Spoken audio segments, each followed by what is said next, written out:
नमस्कार, मेरा नाम नीतीश उपाध्याय है और आप एबीपी लाइव देख रहे हैं। आज के वक्त में मिडिल ईस्ट बारूद की ढेर पर बैठा हुआ है। मिडिल ईस्ट में तनाव की स्थिति लगातार बढ़ रही है। कारण इजराइल और ईरान के बीच सालों से चली आ रही खूनी जंग है।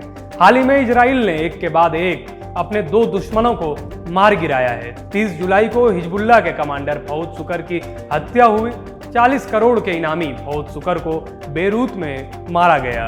फिर 31 जुलाई को ईरान की राजधानी तेहरान में हमास के पॉलिटिकल चीफ इस्माइल हानिया की हत्या हुई। बता दें कि हिजबुल्लाह और हमास दोनों ही इजराइल को नक्शे से मिटा देना चाहते हैं। इजराइल के खिलाफ कई बड़े हमलों को अंजाम देने वाले हिजबुल्लाह कमांडर फौद शुकर और हमास के पॉलिटिकल चीफ इस्माइल हानिया की हत्या के बाद मिडिल ईस्ट में स्थिति काफी तनावपूर्ण बन गई है।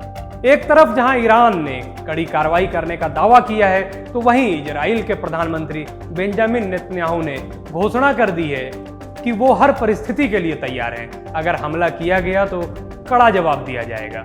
माना जा रहा है कि अगर बात बिगड़ती है तो मिडिल ईस्ट में हालात बद से बदतर हो सकते हैं। अब पूरी दुनिया की निगाहें ईरान पर टिकी हैं कि वो कहीं बदला लेने के लिए इजराइल पर अटैक ना कर दे, और ऐसा हुआ तो जंग तय है। अगर ईरान और इजराइल के बीच जंग छिड़ गई तो इसका प्रभाव पूरी दुनिया पर पड़ना भी तय है। इसको लेकर पूरी दुनिया दो खेमों में बटी नजर आ रही है।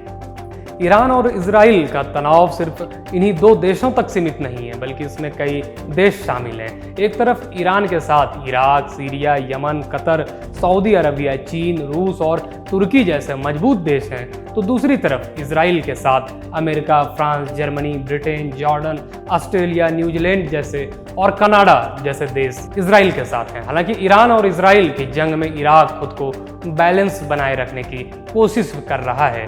इसकी वजह अमेरिका है। इराक में अब भी लगभग 2500 अमेरिकी सैनिक हैं और उसे डर है कि अगर इजराइल ईरान में तनाव बढ़ता है तो सीरिया में अमेरिकी सैनिकों की मौजूदगी बढ़ सकती है। अमेरिका इजराइल का एक मजबूत सहयोगी रहा है और कयास है कि अमेरिका इजराइल के समर्थन में उतरेगा। अमेरिकी सरकार इजराइल को सैन्य सहायता और राजनीतिक समर्थन दे सकती है। चीन और रूस इस स्थिति को मिडिल ईस्ट में अपने प्रभाव का विस्तार करने के अवसर के तौर पर देख सकते हैं। इन दोनों देशों ने अक्सर ईरान का समर्थन किया है, साथ ही क्षेत्र में अमेरिकी नीतियों का विरोध भी किया है। आपको बता दें कि रूस और ईरान के बीच मजबूत सैन्य और आर्थिक संबंध हैं। न्यूयॉर्क टाइम्स ने अपनी रिपोर्ट में इसका दावा किया है कि रूस ने तेहरान को एडवांस एयर डिफेंस सिस्टम और रडार सप्लाई करना भी शुरू कर दिया है।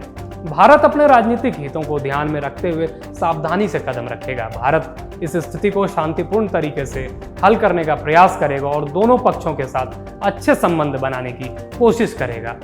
पाकिस्तान और ईरान के बीच सीमाएं मिलती हैं। दोनों देशों के बीच सैन्य और आर्थिक संबंध हैं। पाकिस्तान ईरान का समर्थन करेगा, साथ ही संघर्ष को शांतिपूर्ण तरीके से हल करने का प्रयास करेगा। फिलहाल के लिए दीजिए इजाजत, लेकिन इससे पहले आपको ये बताना जरूरी है कि एक संभावित आकलन है। वास्तविक प्रतिक्रियाएं और समर्थन सभी देशों की अपनी रणनीतिक और राजनीतिक प्राथमिकताओं के आधार पर निर्भर करेगा।